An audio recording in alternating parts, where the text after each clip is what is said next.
With some brand new skin portraits to some cute new emotes, a new patch just dropped in the advanced server. So without wasting any time, let's unpack everything. Hi guys, Kazuki here, and in this video we are going to check on the latest patch note 2.1.80 that is live in the advanced server. Starting with hero adjustments. Let's start with Yin because this is actually a pretty massive quality of life buff for him.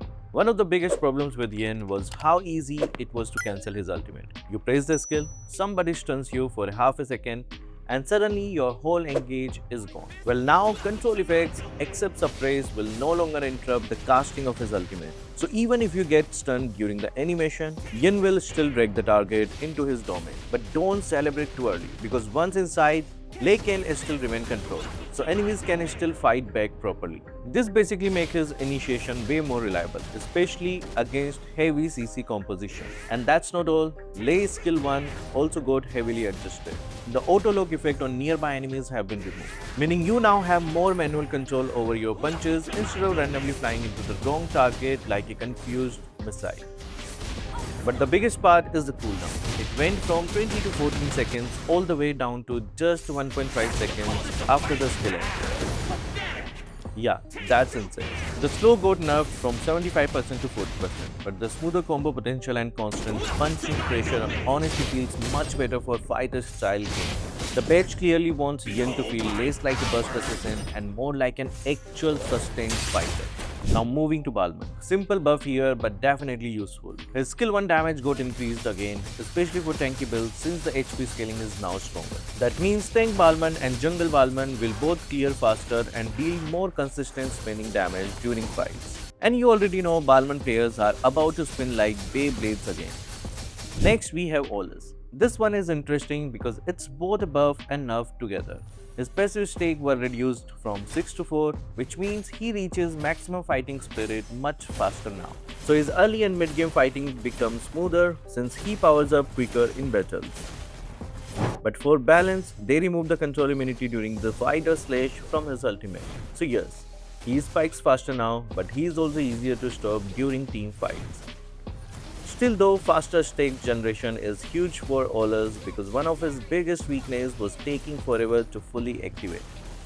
Now let's talk about Argus. And honestly, this one is a mixed bag for him. His passive damage got nerfed hard, Demonic Sledge base damage dropped from 100 to 65 and the region also got heavily reduced. Then skill 2 also took another hit with lower attack speed and reduced base damage. So early game Argus is definitely weaker now. You won't be healing like a demon lord at level 4 anymore, but they have added an interesting ultimate buff. Actively casting the ultimate now instantly reduces its cooldown by 30%. That means if used properly, Argus can potentially access his ultimate much more often across long matches.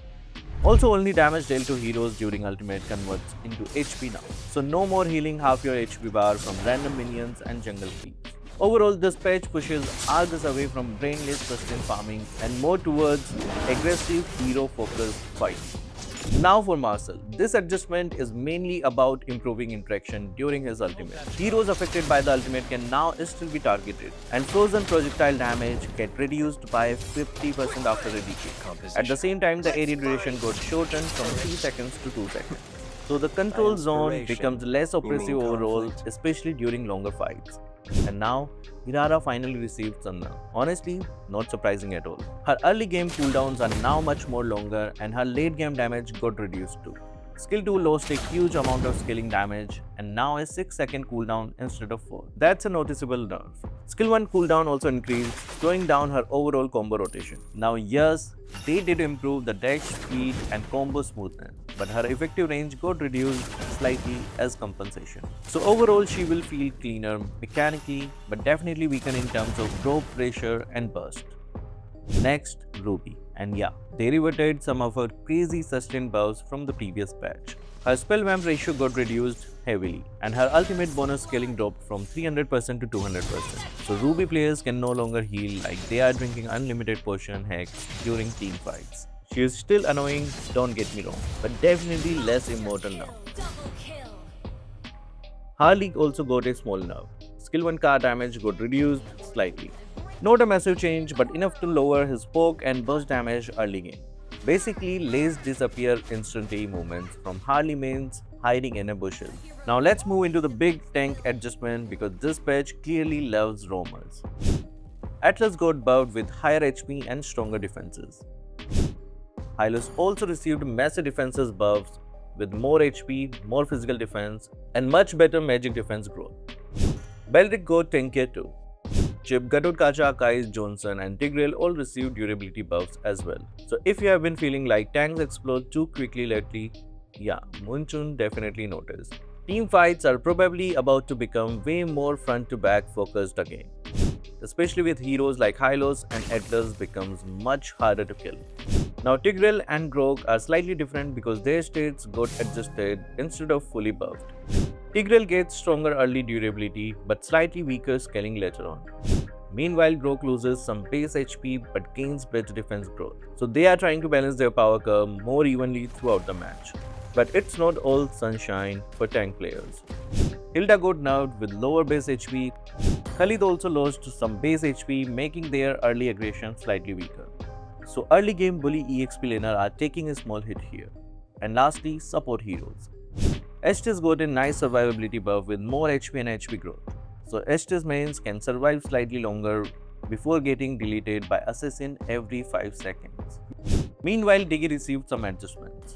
He loses a bit of early durability but slightly better later into the game with improved HP growth and defense growth. So overall, a more balanced scaling approach for him. Now let's move to the battlefield adjustments. And this one is actually pretty nice quality of life update for players who care about precision. Munchun added a new wheel customization setting. You can now adjust the skill wheel size directly from the setting menu. So if your skill joystick feels too small, too big or awkward during fast combos, you can finally customize it based on your comfort. They also added something called skill wheel dead zone setting. Basically, this lets you control how sensitive your skill release is. If you release your finger inside the dead zone, the game automatically casts the skill using auto aim. But if you release outside the red zone, it performs a proper manual cast. There are not so many major changes on the system adjustments. Here's take a look for yourself. Alright, time to check on other updates. Let's start with the first purchase skin of Season 41, which is going to be of Angela. Not gonna lie, I would love to have a post-woman like her. Then we have a new skin for Zask, which is going to be Season 41 skin. We finally seeing this dude getting some love after being dead for a long time. Next, Johnson is getting a brand new Starlight skin called Midnight Pursuit. And honestly, this skin looks like Johnson transformed into a full futuristic battle machine. Joe is also getting a brand new special skin for the Street Fighter collaboration. Yup, another collab skin is already being prepared. Not gonna lie, at first, I thought it's Nana, Munchun being weird these days. Kimmy will receive a new sacred statue. Now here's something really cool for collectors and long-time players. Now battle emotes were also spotted in the patch. And these aren't random emotes either. We can already see characters inspired by famous fighting game icons like Chun-Li, Guile, Kane, Ryu. So yeah, the Street Fighter vibes are going even harder this time. There are also some cute new emotes which includes an Indian theme emote also. And lastly, we have a brand new skin tags. We can now see updated category labels like Everlight, Street Fighter and a new Season 41 tag along with its rank tag. A new banner for Super Like is also spotted in the assets. Looks like the Mega Collector banner for me. Well, there you have it, patch note 2.1.80 and everything that came along with it. Now I want to ask you which update excites you the most. Is it the buff or dark system here? Or the assets on new collab with Street Fighter? Do let me know your thoughts down below. So that will be all for this video. Thank you guys for watching. Keep supporting Kazuki Official.